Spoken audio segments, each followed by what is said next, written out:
Now at 4, a custodian at Ben Davis High School says she was sexually assaulted at the school by a coworker. Why she is suing and blames the school. And we're talking about an alternative to gun violence.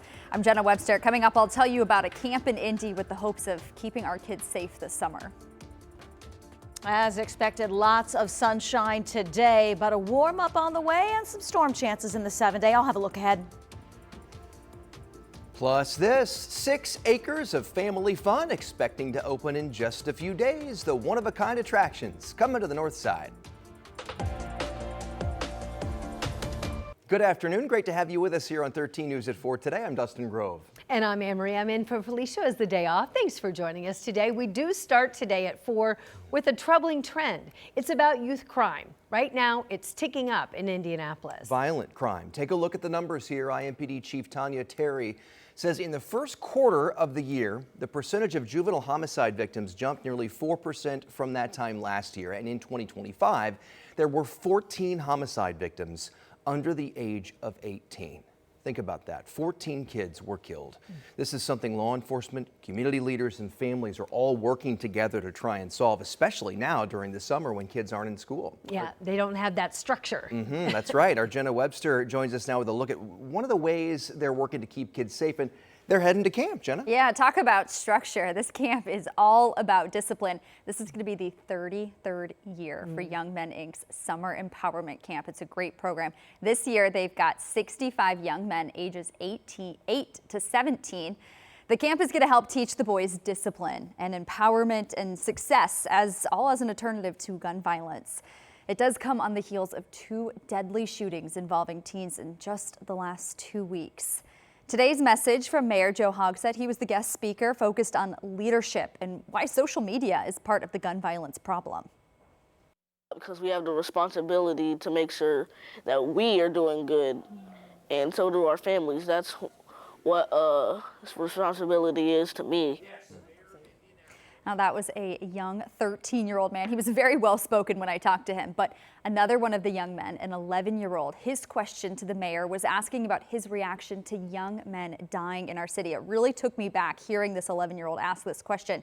The mayor called it heartbreaking and told the kids to look at the people sitting next to them and said they need to be in it together to keep one another safe. This camp runs through August 2nd. They'll have a youth gun violence prevention workshop coming up later this month, but it's not all about lectures and discipline. They're going to have basketball tournaments. And one of the things they're doing this summer is going to tour Temple University in Philly. That's great. If they can look ahead and think, oh, this could be a goal and work towards that, I think that's really important too. All right, Yeah. Jenna, thanks so much. Thank you.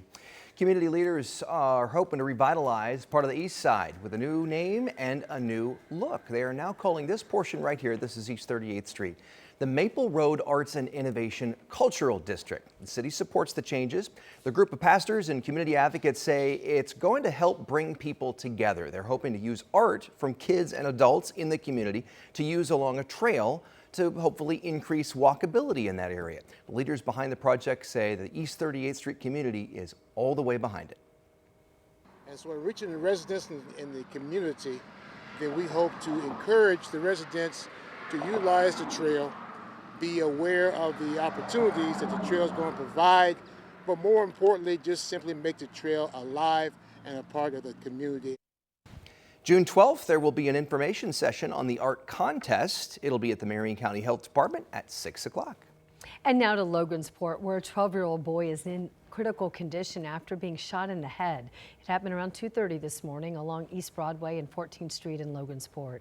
Police say the boy was flown to the hospital with life-threatening injuries and no information yet on a possible suspect or motive in the case. Also right now in Indianapolis, Metro Police tell us that they're looking for this young man, a 16-year-old who is missing. His name is Elijah Muhammad, last seen between 10:30 and 11 this morning on West 30th and Lafayette Road. He's wearing a black t-shirt, white shorts, and black Crocs when he was last seen. He is said to be a high-functioning autistic boy and may be confused and perhaps in need of medical attention. Elijah is about 5'3" with short black hair. If you see him, you are urged to call police immediately. And now today we learned that a custodian at Ben Davis High School is suing the school. She says she was sexually assaulted at work by a male custodian, and she says it happened several times. Rich Nye is on this story today, and he spoke with a lawyer representing the young woman, who is still, by the way, working for the school district. Right, Rich? She is. This young woman speaks Spanish and broken English. She was just 18 years old when these alleged assaults began back in 2024. She says a male custodian in his 30s carried her out of the school and sexually assaulted her in the back of an SUV. The lawsuit claims the woman reported the incident, but a supervisor just told her to get back to work. Then for several months, the woman was assigned to clean the same part of the building as her alleged attacker. She says she was drugged and raped at least 4 or 5 more times by the same man while at work in the school. And the lawsuit claims Wayne Township Schools was negligent. They were clearly on notice of a problem. She asked to be put in a different group. They had different groups of custodians that cleaned different parts of the school, and yet they put her with her perpetrator for an entire summer, and she was forced to work alongside him. And again, because she didn't speak English and she didn't have a lot of confidence, she didn't feel like she could go somewhere else to try to find another job. A spokesperson for Wayne Township Schools said the district could not comment on the allegations because of the pending litigation. But the statement concluded, "We take this matter very seriously, and the safety and well-being of every person in our district matters deeply to us." The alleged perpetrator was eventually fired, but only after the woman became pregnant with what she says is his child. Oh my goodness. So are the police investigating and these as alleged assaults? Well, they weren't reported at the time. Okay. Now, the lawyer told me today that yes, police are now investigating, but I checked with Metro Police today, and they have no reports at this time under this woman's name. So that's not clear right now where the criminal investigation stands. Oh, what a mess. Yeah. And your tonight coverage continues. Yeah, tonight at 5, we're going to talk to a local advocate about the importance of believing victims so that they will continue to come forward. Yeah, that's just so important, you know, to feel like somebody is listening, because it would take so much courage to get to that point. Right. Especially when your income's on the line, too. All right, Rich, thank you so much. Let's get a first check at the forecast. Angela's in for Sean. Dustin, lots of sunshine today as expected. This was one location that had clouds and showers this time yesterday.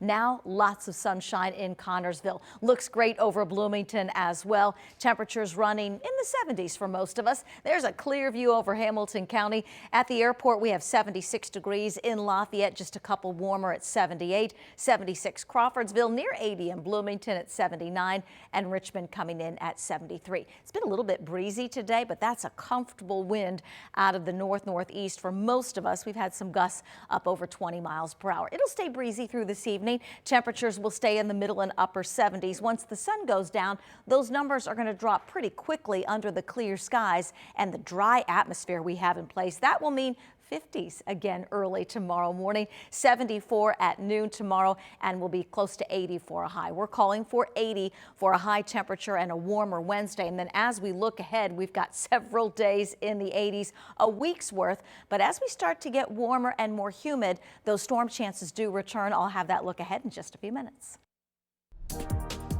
Big changes are coming to Indigo, specifically how you pay to ride.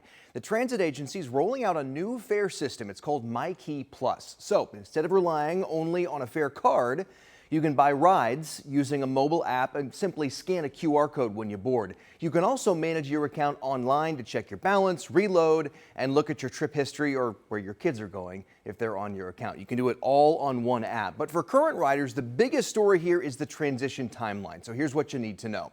This new system goes live July 1st. You have until August 31st to use any remaining funds on your old card, on the MyKey card. Then on September 1st, the old MyKey system officially goes away. Now, maybe you're saying, I don't have a smartphone. I need an old school physical bus pass. Well, you'll still be able to get one. You can add money to a MyKey Plus card at more than 100 different retail stores across the area, including Kroger, CVS, Walgreens, Speedway, and Dollar General. There are also some added protections. For example, you'll be allowed one trip with a negative balance. That means if you run out of money, you won't be stranded. You'll at least get one more trip to get home or wherever you need to be. I talked about it with James Crawley this afternoon, who takes Indigo to work downtown every day from his home in Irvington. It sounds like they just kind of had to redo it to add in more functionality. So I'm kind of excited to see that. I appreciate that they're working really hard to make it easier for people and to make the system better. So anything they can do on it, I'm all for. All right, so Indigo will be hosting open houses this summer to help answer any questions you may have about this. The biggest takeaway is don't wait until the last minute. The current MyKey system will be gone by September 1st, so make sure to plan to move to MyKey Plus sometime this summer.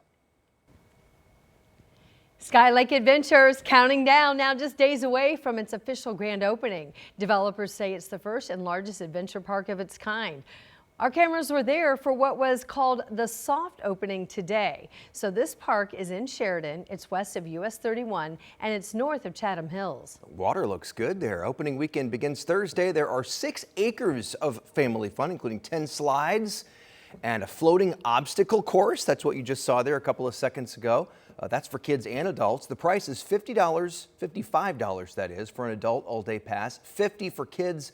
But now there's a limited promotion deal for $119 for 12-month access. So after summer begins, they're going to have more events there. Coming up in October, a 3-story rope course is expected to open. Then in November, families can enjoy tubing on the highest point in Hamilton County. And no snow? No problem. This adventure park plans to use synthetic snow-adjacent material on the hill. Snow adjacent. Snow adjacent. Just like the real thing. Yes, okay.